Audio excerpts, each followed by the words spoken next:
Join us on another adventure with Wild and Free, Interior Alaska.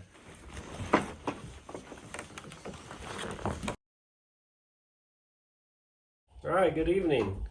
Tonight we're going to be talking about what clothing we wear in the cold weather. There's obviously a lot of discussion on that, but first, my buddy Ryan sent me this beer. He wanted me to review it for the YouTubes. New Glarus Brewing Company, Glarus. I'm not sure how to say it. Spotted Cow from Wisconsin. I'm told it's a pretty big deal down there. You can only get it in Wisconsin. I guess so much so that they've gotten people in trouble when they bring it outside of Wisconsin and review it, or and sell it rather. So it just says it's an ale. Smells pretty good. It's kind of a darker color to it. It's incredibly smooth. It's not carbonated very much, so it's not really as fizzy, but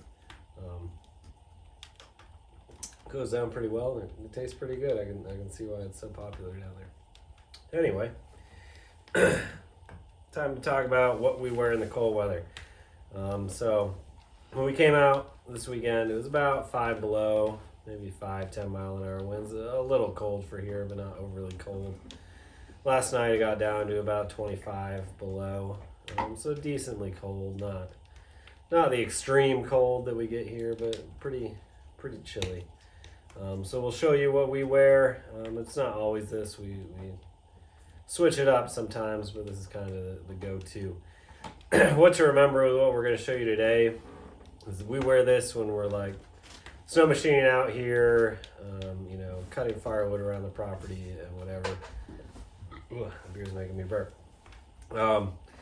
If we were like walking out here, walking the 6 miles or whatever, we'd wear different stuff. But this is what we wear when we're not doing a lot of physical activity and really just trying to stay warm in the cold. So I'd normally wear something like this underneath all the clothes, just some regular, not like jeans, but some like stretchy type pants. This is what we in the Army called the smoker's jacket top. I know the Marine Corps has a different name for it. I can't remember what it is, but. and I always wear, so underneath, I like to wear leggings because they're just more versatile and stretchy, and I can be more flexible moving around. But underneath of my fleece line leggings, I always wear base layers. I don't know if you can see them. So I always have base layers on, nothing special brand wise. These are like Costco 32 degree base layers. Same thing. I do that for my top as well. I actually wear 2 of them.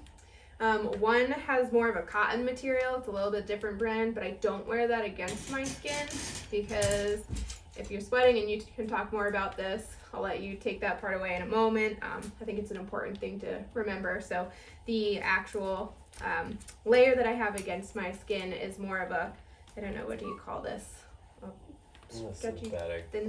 Synthetic material. Then I wear the other base layer, and I always like to wear a t-shirt because out here, as you start doing stuff and it gets warm with the wood stove going, it's just easier to take off the under layers and immediately be in a t-shirt, so you have versatile layers. But yeah, so that's what I always start with. And do you want to talk a little bit why it's important not to wear the cotton against your skin out here in the cold? Generally speaking, in the cold weather, you don't want to wear cotton. It's going to retain the moisture, especially if it's trapping it close to your skin. Is it going to kill you in an 8-hour stretch outside? No, probably not. Possibly, but probably not. Especially if you're doing prolonged exposure, days, weeks outside, definitely don't wear the cotton. I like to wear Fox River socks. I've had some of their pairs of socks for 12 years now, and I still wear them all the time. So mine are Darn Tough, another decent brand. All right. So for our bottom halves, we both have the same thing. The Carhartt Extreme bibs. They're kind of like overalls. They zip up the legs so you can put them on and take them off easy. You don't have to take your boots off to put them on. Zips in the front. The little shoulder straps can come undone. They're real easy to put on. They're quilted. They're You can see lined. they're lined, the whole thing with the quilted fabric. They're real warm. Like I talked about, I wouldn't want to walk long distances in these. They're rather restricting. Even trying to like bend over and stuff like these can be difficult. Like if you're running a trap line, it can be hard to set traps in these. But they do a really great job at keeping you warm. Yeah. And dry. I Yeah. haven't been soaked through or anything in them. But our snow isn't typically super wet snow. It's very dry.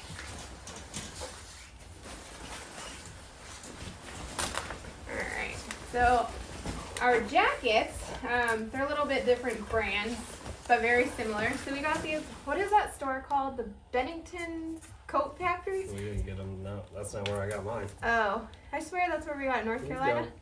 I don't know. A Burlington Coat Factory, something like that. Sure. Oh, okay. Alright. Go ahead. Talk about yours. So we got these when we were stationed at the base formerly known as Fort Bragg. They were on clearance for absolutely ridiculously cheap because who in North Carolina needs a jacket like this? And I've never been cold in this jacket. It's some like off-brand. It's called Canada Weather Gear or whatever. Super Triple Goose it says. Who knows if it's actually real down or not. It was designed in Canada, so I'm sure it wasn't made in Canada. But it says it's rated to minus 10 Celsius for moderate activity. But it's incredibly warm. I have kind of broken the pockets off the front. I'm kind of hanging on by a thread. This one's gone completely. That'd be my only complaint about it. You did have to replace the zipper. And I needed to replace the zipper. I have kind of a couple different jackets. You're really getting annoying, dude. Go lay down. Go. I have a couple different jackets I wear. I have this one and my Army C-Taps level 7 that I kind of alternate in between. This one's probably a little bit heavier, but they're pretty similar. So mine is similar.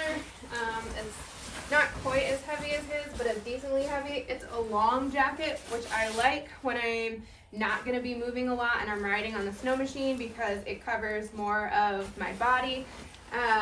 It is a Arctic expedition. I mean, I have no idea anything about it. It was designed in Canada as well. I don't know what it's rated to. It's probably pretty similar.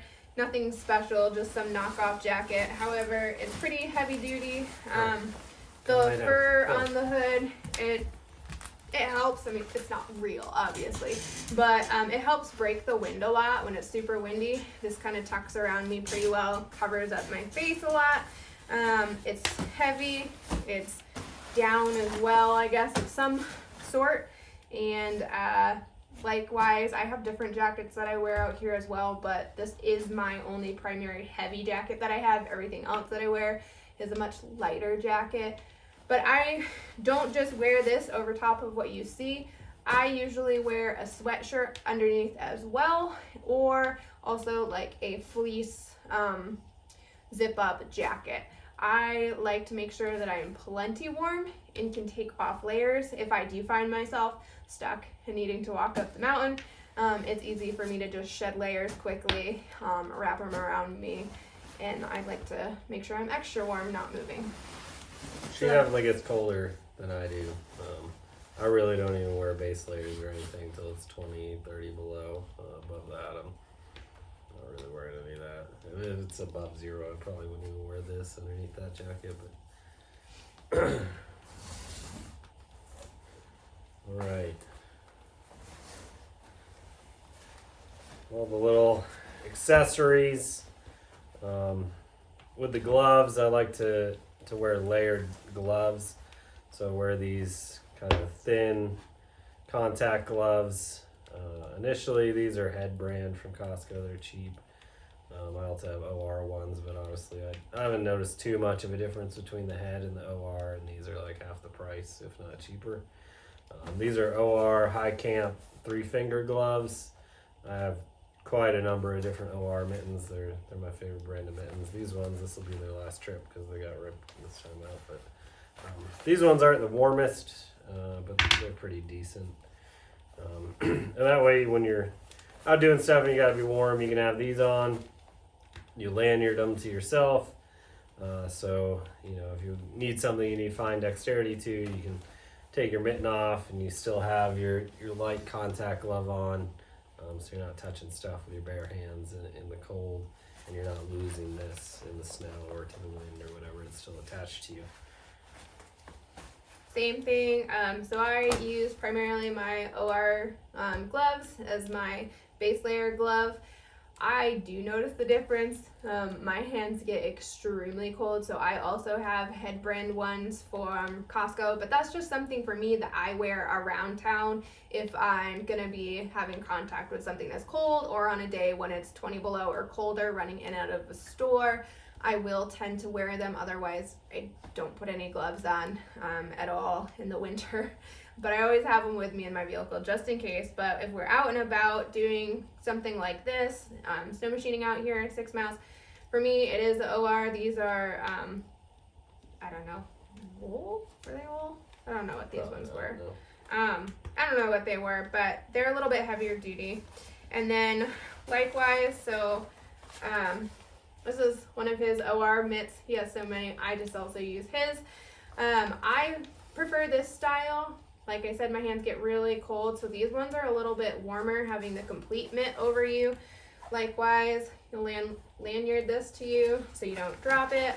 I'm constantly on and off. And right now, I haven't talked much about this, but that's why I need to make sure I wear this, because it's the only thing I can get over my splint that I have on my hand. I sprained a 3rd-degree tear, one of my ligaments in my hand up here, back in the end of September when I was purchasing the chimney kit for this cabin, and I ended up, carrying up, installing this wood stove, doing all the chimney, doing all this other finishing stuff, and it wasn't until 6 weeks later that it was still hurting, and I was like, all right, it's December, I should probably get this looked at.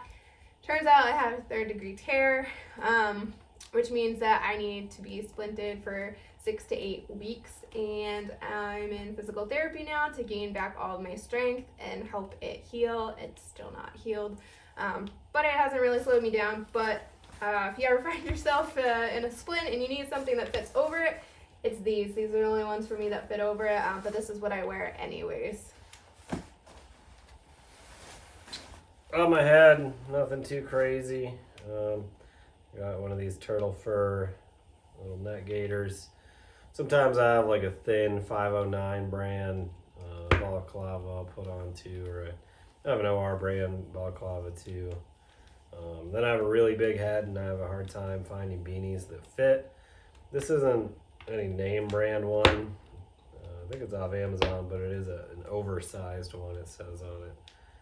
Because I've spent a lot of money on like OR caps and stuff, and then they're too tight and they hurt my head, because even the larges or extra larges are too small because my head's gigantic. But yeah. So I always use the balaclava, or bali as we call it.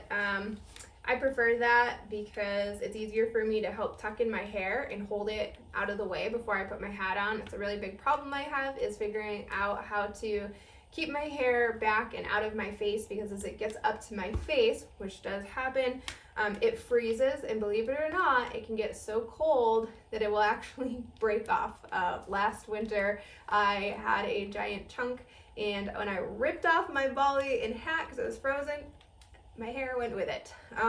So I try to tuck it in so it doesn't end up coming out and my breath freezing it, but not always successful. But I do wear this. This is just a Costco brand. It's called Bula. To me, it works pretty well. And then on my hat, I really like my CC beanie. It fits well, covers far, it's warm, nothing special, but that's what I prefer to wear.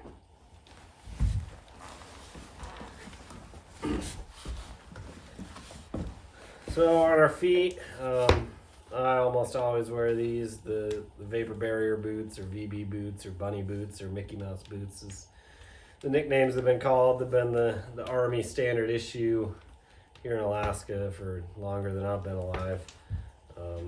These are one of the newer versions of it. These were made in 2017. They're not the comfiest boots. They're not the lightest boots, but they are the warmest boots. What's nice about them, one, they're super warm. Two, they're not like insulated with like wool or anything like that. You can see in there. If you sweat in here or they get wet or whatever, you can just take a towel, dry them out, they'll be good to go. Whereas if you wear like an insulated boot and you don't have a vapor barrier sock, and you sweat in there and you're outside in the cold, even when it's 20 below, your feet are still sweating, and that insulated boot would get wet, and then you're going to get frostbite, pretty much guaranteed. Another downside, there's not a whole heck of a lot of tread on the bottom of these. They're really, if I'm doing long walks in the snow, I'm not going to wear these. You can wear them with snowshoes. Been around a long time. They're really tried and true.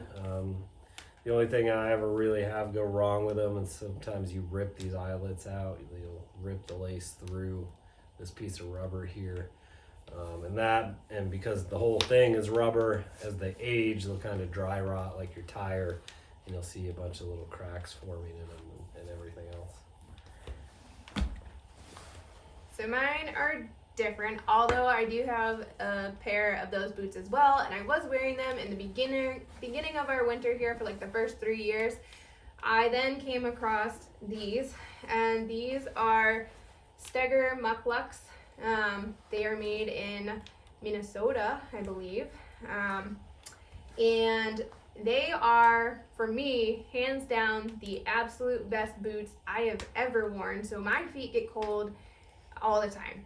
Bunny boots did keep my feet warm, but the downside of them is they're extremely heavy, whereas these are very light and very versatile. So I can walk distances in these, and I can use them for literally everything. And so I do have, and you can take it out when you don't need it, and you can put it in. So they do have a wool lining in these, which helps keep your feet extra warm. I have yet to have my feet cold in these, and they stayed pretty dry. I did have to spray them with a water resistant spray, and they're probably due for it again soon. To tighten them, it's kind of weird. There's several different styles. Some people only just like to have it tight around here. I actually like to go the whole length, because if I'm going in deep snow, now it's wrapped around and it's tied up here. It kind of works like what are those things you put over your Gators. Yeah, like a gator. So it's kind of like a gator effect when you can tie it really tight up here, and then snow doesn't get in. But they don't have a lot of tread either, so that's kind of a downside. They're just this kind of, I don't know, what do you call that? Foam, I guess. Yeah, they're like foamy. But I mean, I haven't had any issues or anything outside. They're slippery on this floor in here when it's wet. Absolutely slippery. But I love them because they are lightweight and extremely warm. And this is my go-to boot now for anything, because if I find myself walking up that mountain because I got stuck and he needed to get me out, this isn't going to hold me back and weigh me down as I start post-holing, whereas I would be absolutely spent and exhausted post-holing in bunny boots up a mountain. So those are my preferred boots. I'm not sure if I'll ever go back and wear anything really other than them. So that's kind of a look at what we wear here. Cheers. Thanks for watching. If you have any questions or comments, please feel free to leave them and we'll answer them. Thanks. Thanks for joining us. Give us a like and subscribe and follow for our next adventures on Wild and Free Interior Alaska.